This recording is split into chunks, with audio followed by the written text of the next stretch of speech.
Hello students, this is Dr. Gaurav Agnihotri and today I'm going to talk about the folds of the dura mater. Now, we all know that the brain is surrounded by meninges and the meninges are of three types. From inside to outside, we name the meninges as pia mater, arachnoid mater and dura mater. So the dura mater is the outermost layer.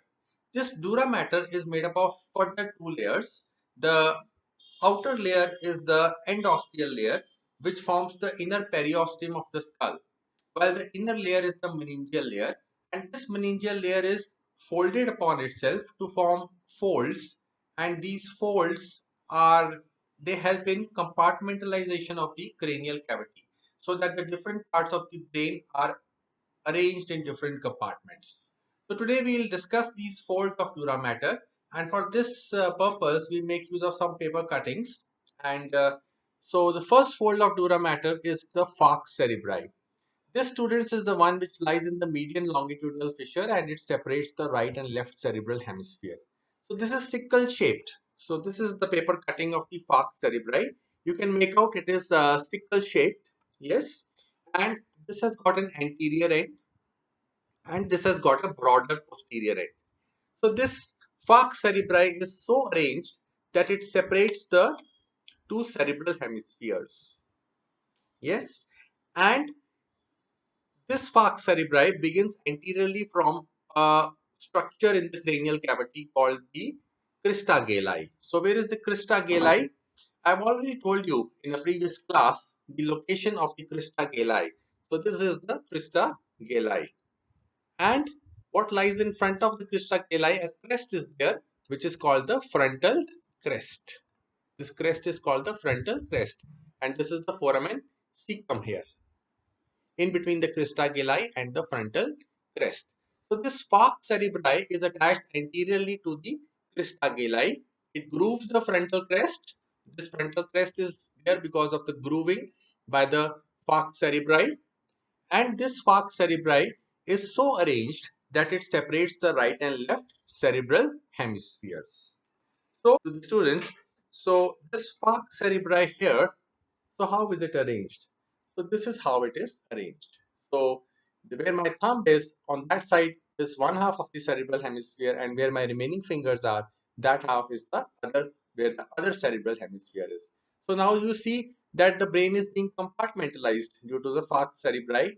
The right and left cerebral hemispheres find their places. And this paper cutting you see here now, this is representing the tentorium cerebelli. So this is a tent-like fold of dura mater on which this falx cerebri is resting. So the broader posterior end is resting on this tentorium cerebelli. Yes. So you can make out better now this way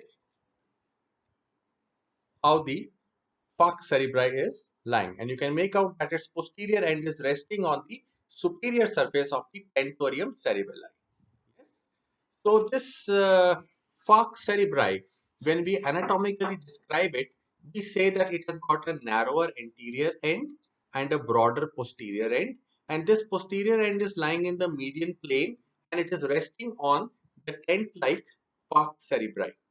Yes, in the midline. So that now the right and left cerebral hemispheres, they are separated from each other. Yes. So this falx cerebri has got some sinuses in relation to it. So along its upper margin lies the superior sagittal sinus, which I made in blue. Superior sagittal sinus along the upper margin of falx cerebri. So this is the location of the superior sagittal sinus. And along its lower margin, in the posterior one third, is lying the inferior sagittal sinus. So naturally, this falx cerebri is lying in the sagittal plane. So the sinuses in relation to it are named as superior and inferior sagittal sinuses respectively, depending upon whether they lie along its upper border or the lower border. Yes. And this posterior end is straight. So the sinus here is called the straight sinus, which I made in green. Yes. So this straight sinus is there and it is lying in the midline on the surface of the tentorium cerebelli. Yes. So this superior sagittal sinus, how is it formed? Superior sagittal sinus is formed due to union of tiny meningeal veins, and these tiny meningeal veins unite to form the superior sagittal sinus. And this superior sagittal sinus then goes posteriorly, and ultimately, it's going to go to the confluence of sinuses. So where is the confluence of sinuses? That is the meeting point of sinuses located. That is located inside the external occipital protuberance, that is on the internal occipital protuberance. So this superior sagittal sinus is supposed to go posteriorly to the confluence of sinuses, but usually it is seen that the superior sagittal sinus, it drains into the right transverse sinus, right transverse sinus. So once again, the sinuses in relation to the superior sagittal sinus, these are along its upper margin. The sinuses in relation to the falx cerebri, these are along its upper margin, superior sagittal sinus, lower margin, inferior sagittal sinus, and along the attached border on the tentorium cerebelli is the straight sinus. So, superior sagittal sinus extends from the Crista Galli anteriorly, where it is formed by the union of tiny meningeal veins, and this anteriorly, this sinus is communicating with the some of the veins in the nose through the foramen cecum.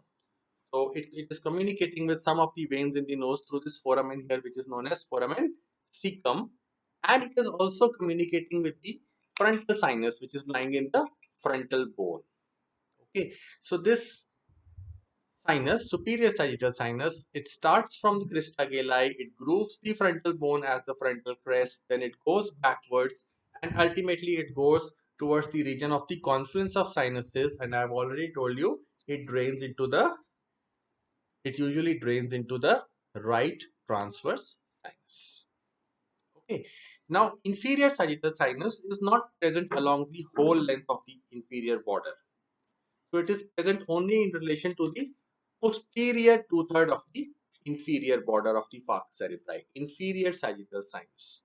Okay, and then we have the straight sinus, which is represented in green here along the attached margin of the falx cerebri on the tentorium cerebelli. So this straight sinus, students, is formed by the union of the inferior sagittal sinus with the great cerebral vein. So great cerebral vein unites with the inferior sagittal sinus, and these two sinuses then when they unite, they form a sinus which lies over the surface of tentorium cerebelli in the midline along the attachment of the falx cerebri to the tentorium cerebelli, and this sinus is called the straight sinus. This straight sinus, it goes towards the confluence of sinuses, but it usually drains into the left transverse sinus. Okay, so this was about the falx cerebri. Now we talk about the tentorium cerebelli. It's a fold of dura matter, tentorium cerebelli. Do you see it here? The location of tentorium cerebelli? Well, this is how the tentorium cerebelli is lying. So, tentorium cerebelli, why is it called tentorium? Because it is like a tent. And why is it like a tent? Because its attachment is such that the central part is at a higher level compared to the peripheral parts. Okay, so this is dome shaped, and this superior surface of falx cerebri, it is related to the occipital lobes of the brain, while the inferior surface of falx cerebelli is related to the cerebellar lobes. Yes, so this, students, tentorium cerebelli is a tent-like fold of dura matter which is going to divide the cranial cavity into supratentorial and infratentorial compartment. Supratentorial means above the tent and infratentorial means below the tent. So that now if this is how the tentorium cerebelli is lying, that means here the occipital lobes of brain are resting. Okay, and in the center you have the falx cerebri. So supratentorial compartment is containing the occipital lobes of the brain, while the infratentorial compartment is containing the cerebellum, pons, medulla, and the lower part of midbrain. This you see here is the tentorial notch. From here, the upper part of the midbrain is visible. Okay, so we have in the infratentorial compartment, we have the lower part of midbrain, pons, medulla, and the cerebellum. And this tent-like structure is dividing, compartmentalizing the cranial cavity into supratentorial and infratentorial compartments. So I hope this is clear to you. Now, attachments of this tentorium cerebelli. As you can make out, it has got a U-shaped free or anterior border. So this U-shaped free or anterior border, it is getting attached anteriorly to the anterior clinoid processes. Okay, it is getting attached to the anterior clinoid processes.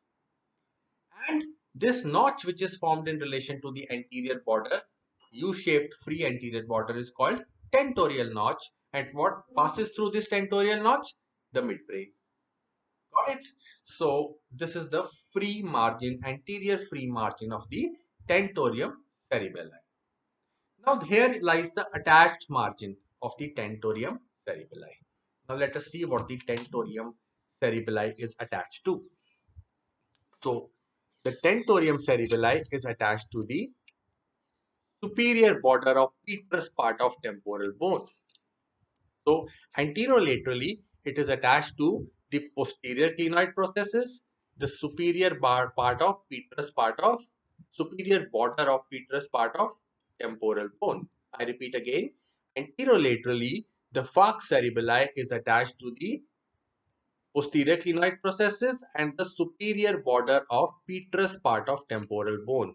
This rock-like hard part in the center of the skull is called the petrous part of temporal bone. What is it called? Petrous part of temporal. Petrous part of temporal bone.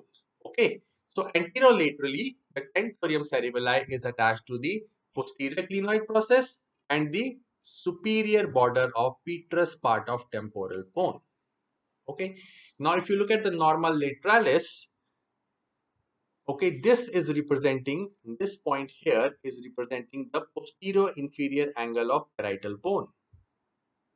This is squamous part of temporal bone and this is representing the posterior inferior angle of parietal bone.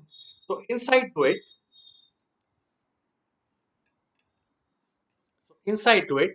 the attached margin is to the posterior inferior angle of parietal bone. To the posterior inferior angle of parietal bone and to the lips of this sulcus here, which is the transverse sulcus of occipital bone. So, posterolaterally, the tentorium cerebelli is attached to the posterior inferior angle of parietal bone and to the lips of the transverse sulcus of occipital bone. And what is this? This is internal occipital crest, internal occipital protuberance. Yes, this is internal occipital protuberance opposite to the external occipital protuberance. So, this internal occipital protuberance is the place which is the confluence of sinuses. Internal occipital protuberance is the confluence of sinuses. So here is the foramen magnum and this is internal occipital crest and this is internal occipital protuberance on either side of which are the lips of the transverse sulcus. So posterolaterally, the falx cerebelli is attached to posterior inferior angle of the parietal bone and the lips of the transverse sulcus, while anterolaterally it is attached to the superior border of the petrous temporal bone and the posterior clinoid processes. Students, I hope now you understand the attachment of the tent-like fold of dura mater, which is called tentorium cerebelli. Tentorium cerebelli is the one which is dividing the cranial cavity into the supratentorial and the infratentorial. So that is its story. Now, what are the sinuses in relation to it? So if I bring the cranial cavity, tentorium cerebelli closer to you, now you see here red marking and black marking. This red marking is representing the place where the transverse sinus is located. Okay, transverse sinuses of right and left side are located, while the black marking is representing the superior petrosal sinuses. Okay, so where the meningeal layer is getting attached to the end osteal layer of dura mater. In between the meningeal and end osteal layer, along the line of attachment of the fold of dura mater, you are finding the sinuses. The sinuses in relation to the tentorium cerebelli are on either side of the internal occipital protuberance, the two transverse sinuses, and then you have these black colored superior petrosal sinuses, which are lying in relation to the upper margin of the petrous part of temporal bone. Okay, so the black marking is for the superior petrosal sinuses, while the red marking on either side of the midline is for the right and left transverse sinus. The third sinus in relation to the tentorium cerebelli, I have already mentioned that third sinus in relation to the tentorium cerebelli is the straight sinus, and this sinus is getting attached in the midline to the upper surface of the tentorium cerebelli. So where the falx cerebri is, the posterior end of falx cerebri, where it is getting attached to the superior surface of the tentorium cerebelli, along that line of attachment is the location of the green colored sinus. This is the straight sinus. So three sinuses in relation to the tentorium cerebelli are petrosal sinuses, superior petrosal sinuses, transverse sinuses, and then you have the straight sinus, which is an unpaired sinus. So this straight sinus, I told you, is formed by the union of inferior sagittal sinus with the great cerebral vein. Okay, so this straight sinus is usually draining into the left transverse sinus. So once again, this is the internal occipital protuberance, and this is the transverse sinus of one side, transverse sinus of the other side. So this concept you should keep in mind. The third fold of dura mater, now we come to it, that's another sickle shaped fold of dura mater, but it is much smaller in size compared to the superior sagittal sinus, and that is called the falx cerebelli. So the first fold was falx cerebri. It was separating the right and left folds, right and left cerebral hemispheres. So this falx cerebelli, so small, this falx cerebelli is separating the right and left cerebellar hemisphere. So where is it attached? It's sickle shaped. It has got a free margin, anterior margin. It has got a free anterior margin. So this one is the free anterior margin, which is concave. It has got a base, which is coming in relation to the tentorium cerebelli, and it has got an apex. Base is coming in relation to the tentorium cerebelli. Let me show you how. So this tentorium was dividing the cranial cavity into supratentorial and infratentorial compartments. So this is attached on the posterior aspect of the inferior surface of the tentorium cerebelli, like this. Along its attached margin to the occipital crest, internal occipital crest, lies the sinus, unpaired sinus, the occipital sinus, which I have marked with red color here. Okay. Its lower end, it goes up to the foramen magnum. So anterior margin is free and it is going to go into the posterior cerebellar notch. So it's going to separate the right and left cerebellar hemispheres. And I think it is easier and better to demonstrate it like this, that this is how it is arranged.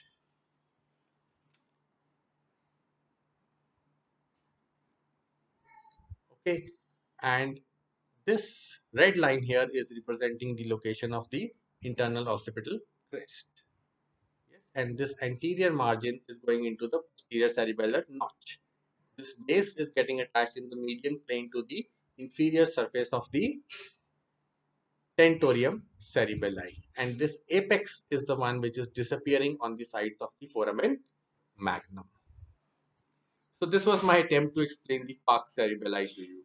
It's a sickle shaped fold of dura mater, and along its posterior margin is lying a cranial venous sinus which is called occipital sinus. Then the fourth fold of dura mater is circular and horizontal. So it is called diaphragm muscle. And do you see this red spot in the center of it? That is for the stalk of pituitary gland. So this diaphragm muscle, it covers the sella turcica, and anteriorly it is attached to tuberculum cellae and posteriorly to dorsum cellae, carrying like a circle. This is its position. So where my finger is, that point is the one from where the pituitary stalk is. So the diaphragma sella has got an anterior margin which is lying along the tuberculum cellae and a posterior margin which is lying along the dorsum cellae. Along the anterior margin of diaphragma sella is lying the anterior intercavernous sinus, and along the posterior margin of diaphragma sella is lying the posterior intercavernous sinus. So you know that on either side of body of sphenoid bone, we have the cavernous sinus. So here also we have the cavernous sinus. Foramen lacerum is forming the floor of the cavernous sinus. Okay, here also we have the cavernous sinus which is extending from the superior orbital fissure to the apex of petrous part of temporal bone, and so on either side of body of sphenoid bone we have the cavernous sinus. So these two cavernous sinus are connected anteriorly and posteriorly by the anterior and posterior intercavernous sinuses. This is the best representation I can give to you with these paper cutting. And through the center of the diaphragma sella is passing the stalk of pituitary gland. So students, this completes the four folds of dura mater. And what are the four folds of dura mater? Falx cerebri, tentorium cerebelli, then you have the falx cerebelli, and then diaphragma cell. So these folds of dura mater are there, and the importance of these folds of dura mater is they compartmentalize the cranial cavity, and in these folds of dura mater between the meningeal and end ostial layer you find the presence of sinuses, dural venous sinuses. And what are the dural venous sinuses? They are venous spaces. They are enclosed venous spaces in dura mater which are lined by endothelium. And these dural venous sinuses, you know, they receive venous blood from the brain, and they also receive the cerebrospinal fluid. And these dural sinuses ultimately they drain into the internal jugular vein. These dural sinuses they communicate with extracranial veins through the emissary veins, and this communication is beneficial because whenever the pressure of fluid in these sinuses rises, the fluid can flow from the dural venous sinuses outside the skull through the emissary vein. So what do these dural venous sinuses contain? They contain venous blood. They also contain CSF, which enters the superior sagittal sinus through arachnoid villi and granulations located in lacunae and in the wall of the superior sagittal sinus. So the venous spaces not only contain venous blood, they also contain cerebrospinal fluid. So with this in background, I complete this lecture today, and I intend to focus in my next lecture on the dural venous sinuses. So thank you so much, and I expect a little bit of favor from you. I expect a feedback from you. I want to ask you a question, and if possible, give me a reply at my mobile number 9815542792. How is the inferior sagittal sinus forming the straight sinus? In other words, which vein unites with the inferior sagittal sinus to form the straight sinus? Just give me an answer at 9815542792 so that I know that you are following me and trying to understand me. Okay. Thank you so much for your time. Till the next time we meet. Bye bye and see you again soon.